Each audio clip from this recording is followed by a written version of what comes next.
because I love talking about like just people who appeal to incels and red pilled, black pilled men, and just people who just never had a strong father figure. You know, people who just never had a good example of masculinity in their life. I like how I'm bringing this up because I saw just a banger tweet today. The choice between Henry Rollins and Jordan Peterson should be an easy one. I don't have talent. I have tenacity. God, I just love that quote. Thinks there's a crisis in masculinity versus never belittles or puts you down for your inner turmoil. Insists that the hero's journey is a long, strenuous process. Hero time starts right now. Never collaborated with Tool. Provided a visceral monologue on Tool's debut album. Zero scene cred versus well respected in the music scene. Writes self help books, writes about his travels and interacting with foreign cultures. Beautiful.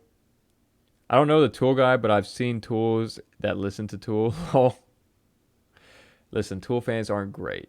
But Henry Rollins is like one of the perfect examples of good masculinity.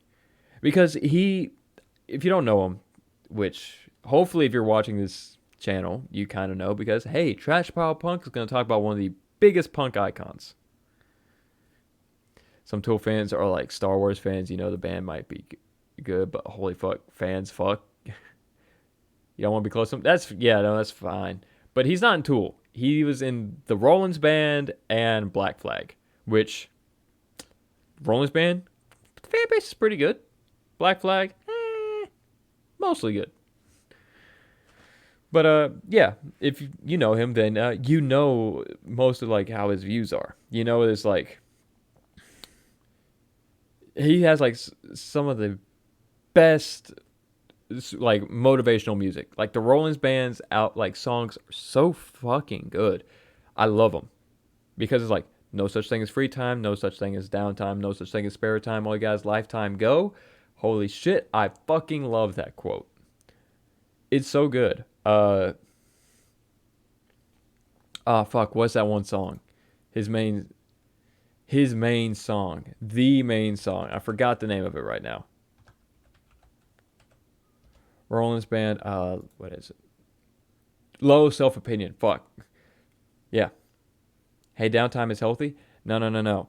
It's different from that. It's like there's no. You can see it two ways, and he's described it as both ways. One, you can see it as just don't sit around and do nothing. Go out and do literally anything. Whatever you think is going to put meaning in your life, go out and do it.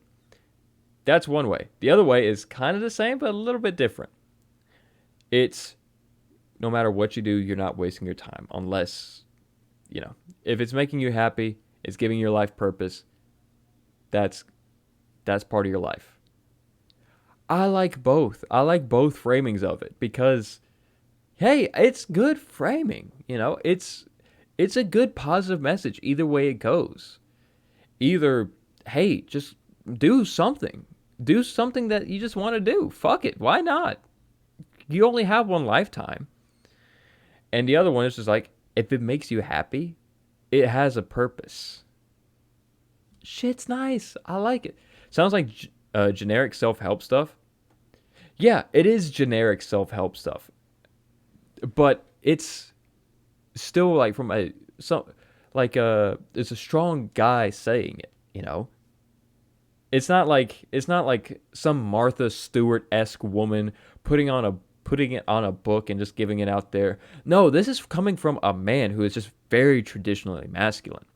A guy who is ripped, a guy who is angry, a guy who's just manly, you know? It's nice to see. And even though Henry does have his downfalls, like he always has he's been somewhat of like the sigma male stereotype of just like I like to do my own thing, which is that's fine, but in his later years he seems to have kind of regret that a little bit because now he's just older and that kind of has things to do. You know, that's fine. Well, wait, you can look traditionally masculine and be a douchebag. The internet told me that's impossible. Basically, yeah. And not be a douchebag is what you're saying. But yeah, it's very hard because half the time when you're seeing like these big like self-help things, it's coming from who are traditionally more feminine people. And there's nothing wrong with it. Don't get me wrong. But it's coming from traditionally more feminine people.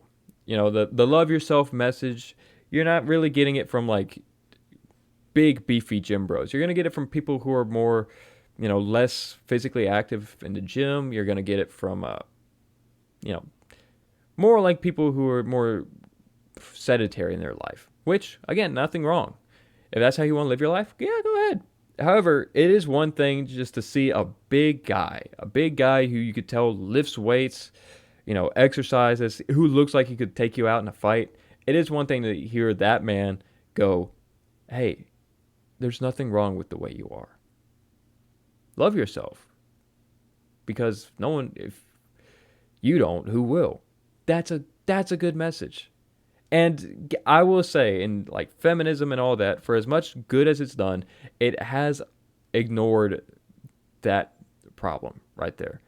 Because there's just been such a ardent reaction against it to where men are just constantly just demoralizing themselves because they see women doing better, that they feel like they're not doing as good, so they don't even try. Men don't ever want to be like the guys who be like, hey man, love yourself. There's never those guys really, except for very degenerate, disgusting ones like Tate and Peterson and all of them, to where I think a positive one would do wonders for the world. And that's why I like Rollins. Personally, like when I was going through this one little depressive phase, he was a guy I looked up to because he's what, his music's helped me get to the gym. Hardcore and all of that got me moving. I like it. I like the positive mental attitude. I like the messages it gives. Just the messages of doing something. Want to see a wholesome gym bro? Every day. I always do. If you're going to have to whisper it to me. Links don't work in chat.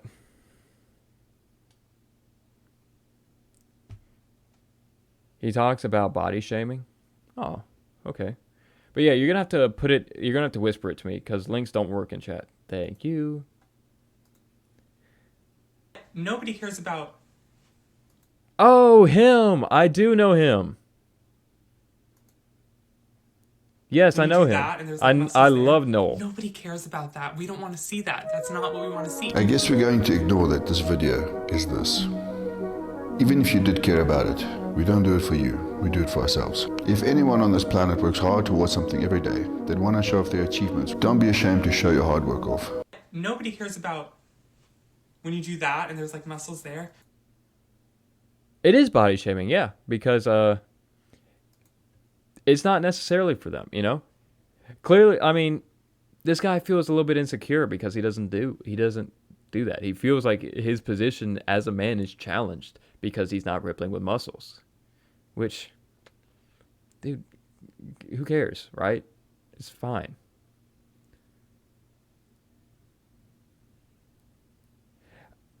I'll be honest. The average bodybuilder, huge guy like Noel, Noel, he has admitted to using steroids because he's like, guys, don't try to get anywhere near me. It's impossible and it's very unhealthy. Steroids fuck you up, so don't try.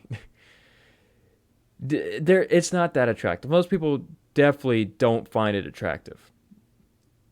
But it's not to be attractive. It's just they want to look like that. That's just how they want to be, right? It's just, why not? And I think that's why people love Noel, because he's such a nice guy who gives genuinely good, messages and advice. He's not like a guy who's just, your girlfriend left you, hit the fucking gym, bro. Go, get angry, get man, become a man. Show her what she's missing. No, he's just like, hey, you want to go to the gym? That's great. That's a good step. That's awesome. Good for you, guy. That's really nice. Really cool. Yeah, I don't mind, though. I've noticed the majority of bodybuilders are usually short guys, so I expect a lot of them do it to compensate for height. Not sure it's a pattern I've noticed. I don't know.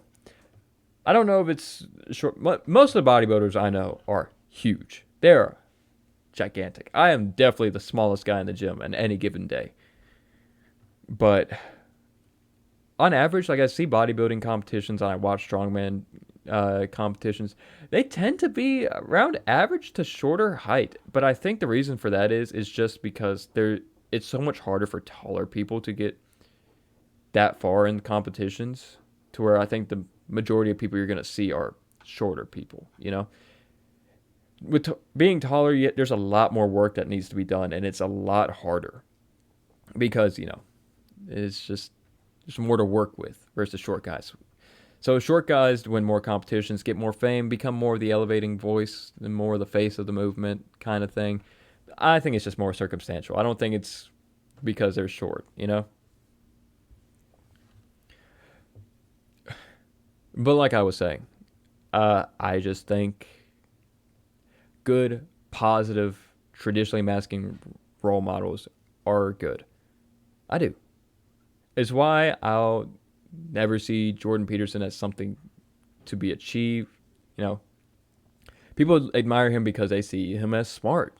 You know, I think more just people who look intellectual being positive will be good. But also in the case of like Andrew Tate versus like Henry Rollins, I'm going to go with Rollins. One, because he makes kick-ass music. Two, because his message is just better. It's framed better. He's not misogynistic. He's just generally like a good, wholesome dad. We need more good, wholesome dad for the people who just haven't had that influence on their life. You know, that's my thing. That's just what it is. I think as you know, I consider myself to be a good, wholesome dad. You know, I'm fairly traditionally masculine, but I'm still a weirdo at heart. So maybe I'll be the bridging gap.